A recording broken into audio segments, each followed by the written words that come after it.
Mesdames et messieurs, bienvenue sur gms.sn. Comme tous les week-ends, votre magazine hebdomadaire Recap News vous récapitule l'essentiel de l'actualité de la semaine. Voici le sommaire. En direction du 4 avril, le Conseil départemental de la jeunesse de Bignona a décidé de s'illustrer. Un engagement qui s'est traduit par l'organisation de journées de consultation gratuites et de dons de médicaments au profit des populations. Comme les autres régions du pays, Ziguinchor a aussi célébré le 58e anniversaire de l'indépendance du Sénégal. La célébration est marquée par un défilé civil, militaire et motorisé. L'Association générale de l'Association pour la rénovation de Tchobon, encore appelée Congrès, s'est tenue ce 5 avril. L'occasion a été saisie pour déposer sur la table des autorités un certain nombre de doléances. C'est tout pour le sommaire. Le développement, c'est dans un instant.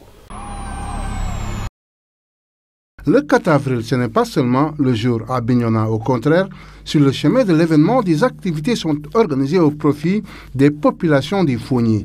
C'est dans ce cadre que s'inscrit l'organisation d'une journée de consultation gratuite et de dons de médicaments. C'est pour juste aider la population de Bignona, le conseil communal de la jeunesse, dans le cadre de son plan d'action de 2018, à penser mettre le volet, beaucoup d'importance sur le volet de la santé. Donc nous avons vu que l'État est en train de faire des efforts, les collectivités locales, mais nous en tant que jeunes, donc nous avons jugé nécessaire d'aider la population à prendre en charge la question de la santé qui constitue un grand problème pour la population. Les opérations se sont déroulées pendant des jours à l'école René Coly et ont permis de constater la primauté de certaines pathologies à Bignona. On envisage de dépister le maximum de personnes pour les pathologies telles que le diabète surtout, l'hypertension artérielle. Bon, on a et aussi le cancer du col de l'utérus. Ce sont les différentes pathologies qu'on vise réellement. Mais bon, durant toute la consultation, on a pu remarquer qu'il y a différentes pathologies qu'on a pu diagnostiquer, telles que les parasitoses intestinales surtout, et aussi les épigastralgies avec les maladies ulcéreuses. Mais aussi, il y a aussi, comment on appelle ça, les maladies de fatigue surtout, avec les dorsalgies, surtout qui sont vraiment récurrents. C'est les personnes âgées avec le travail pénible des rizières surtout et sans paître. Bon, ce qu'on a pu remarquer. Cette initiative porte la signature du Conseil départemental de la jeunesse de Bignona qui entend ainsi participer à sa manière aux festivités marquant l'accession de notre pays à la souveraineté internationale. Lancée depuis le 28 mars 2018, la seconde phase du plan de retrait des enfants de la rue ne promet toujours pas. Les talibés continuent d'occuper les grandes artères de la capitale sénégalaise. Interpellé sur ce projet, Ndeye Sokhna Ndiaye, chargé d'accompagnement et de suivi de viol au centre de guidance infantile et familiale de Dakar, s'agit de dénonce. C'est un peu précipité parce que les gens ont fait la pression.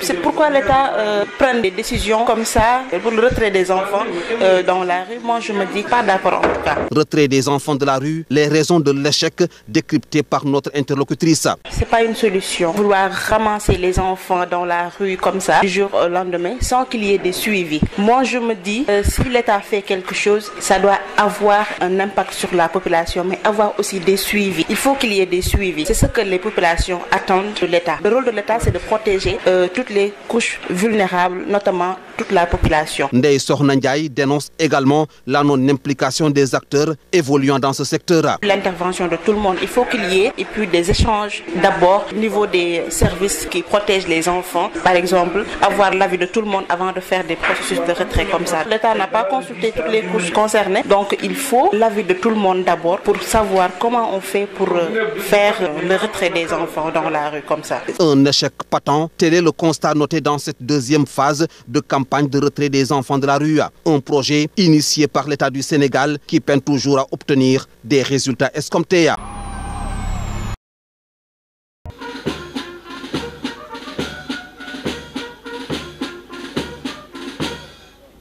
Comme chaque année, le boulevard des 54 mètres a encore abrité la célébration du 58e anniversaire de l'accession du Sénégal à la souveraineté internationale, une manifestation qui a vu en premier lieu la prestation des majorettes de l'école maternelle de Santhiaba et de l'Académie à Platon.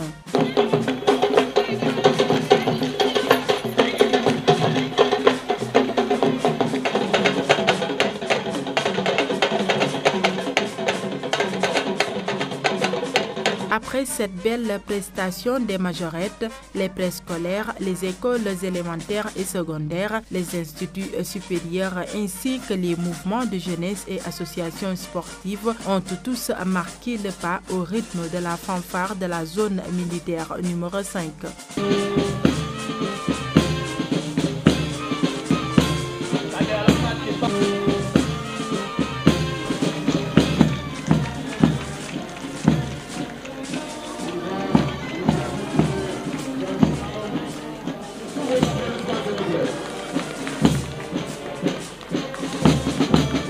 Le défilé civil a été clôturé par la prestation des majorettes du lycée Djignabo et de la cathédrale Saint-Antoine de Padoue.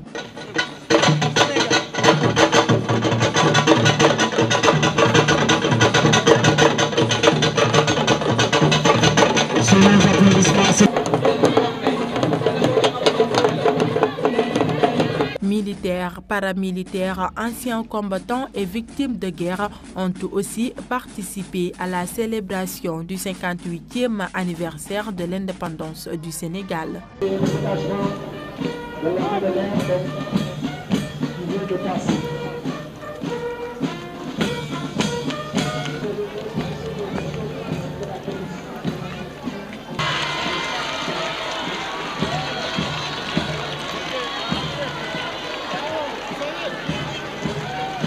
Cette belle manifestation a été clôturée par un défilé motorisé. Rappelez qu'au début, certains militaires ont reçu des distinctions devant les autorités militaires, administratives, religieuses et coutumières. C'est à Bandial, au fin fond du département de Ziguinchor, que les populations de la commune de Niassia se sont donné rendez-vous pour célébrer le 58e anniversaire de l'accession du Sénégal à la souveraineté internationale. Un événement à la pertinence incontestable dans une zone qui s'est négativement illustrée ces dernières semaines avec la recrudescence de la violence. La célébration de la fête de l'indépendance a d'ailleurs servi de tribune au sous-préfet de Niassia pour regretter les événements douloureux qui ont ensanglanté son arrondissement.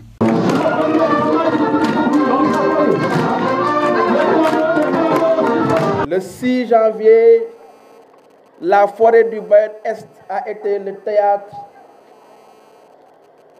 d'un massacre dont jusqu'à présent on n'a pas encore trouvé les raisons véritables qui peuvent le justifier. Au cours du mois de mars, le village de Kagit a également été victime d'un braquage. Et dernièrement, ça a été autour du village de Bafika, toujours dans la commune de Niassia.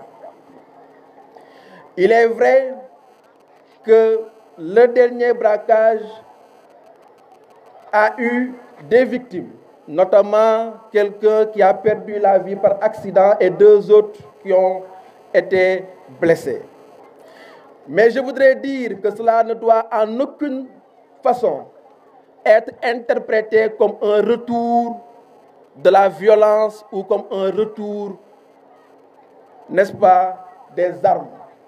Ce sont des épiphénomènes. On ne saurait uniquement pour ces faits vouloir installer la terreur ou vouloir décourager la destination Casamance. Ce serait rendre un très mauvais service aux efforts consentis par l'État du Sénégal. Ce serait également rendre un très mauvais service aux efforts consentis par les partenaires qui accompagnent l'État dans cette recherche de paix. Loin de ces remous, les populations ont communié ce 4 avril à Bandial, avec notamment le défilé des élèves pour célébrer l'indépendance du Sénégal dans une zone où l'indépendance revêt un tout autre caractère.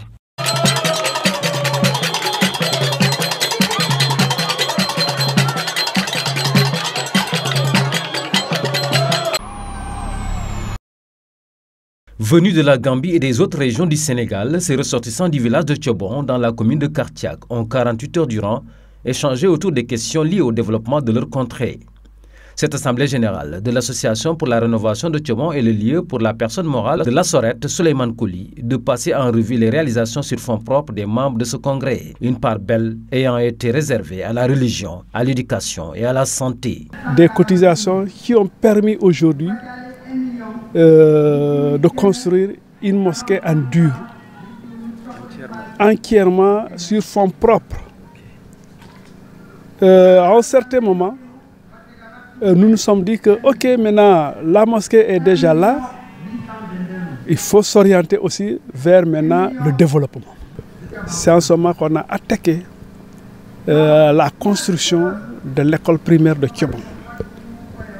Nous avons construit un bâtiment entièrement, n'est-ce pas, de 4 classes, un magasin et un bureau pour le directeur, entièrement financé par des populations de Thiobon à travers notre congrès. L'État également, au niveau de l'inspection d'académie, n'est-ce pas, de Ziguinchor, a réalisé également 5 classes. Le SEM également, c'est une initiative du village qui a fait une demande au niveau de l'inspection d'académie pour vraiment construire un SEM à Thiobon. Aujourd'hui, nous sommes en train de construire une maternité. Sans pour autant, n'est-ce pas, le dire, on peut dire que Thiobon était déjà dans l'émergence avant qu'on prononce l'émergence. Cette assemblée générale, marquée par la présence du khalife général du Blouf, par ailleurs imam ratib de Thiobon, du chef de village et des notables, des partenaires et d'une délégation du village de Bonna, jumeau de Thiobon, est aussi l'occasion pour les responsables de la Sorette de dégager à nouveau une feuille de route des actions prioritaires pour le développement local de cette contrée du Blouf. D'où ce cri de cœur lancé aux plus hautes autorités de ce pays. Notre priorité des priorités, c'est la mosquée. Vous l'avez vu comme elle est. Si vous entrez à l'intérieur, vous serez un peu déçus. La mosquée est vétuste. Une mosquée qui a été réalisée presque depuis les années 72. Aujourd'hui, elle est vieille. Elle commence vraiment, il y a des choses qui commencent à tomber. Et là, d'ailleurs, ici, l'autre congrès, nous avons dit que désormais, tout ce qu'on va ramasser comme cotisation, en tout cas, on va prélever 3/5 de nos recettes pour la mosquée. Nous demanderons, n'est-ce pas, à l'État, n'est-ce pas, s'il peut vraiment nous aider avec la Géroute ou bien l'entreprise qui est en train de faire la route, n'est-ce pas, le PIDC, avec le PIDC, pour nous faire vraiment le reste, n'est-ce pas, afin que vraiment les populations, le village de Thiobon soit complètement désenclavé. C'est dire que le congrès du village de Thiobon a démontré à la face du monde que l'émergence d'un pays passe nécessairement par le développement local, avec comme socle un engagement de chaque citoyen à la base. Voilà qui met fin à ce magazine et merci de l'avoir suivi. Passez un excellent week-end en compagnie de GMS.sn et à la semaine prochaine.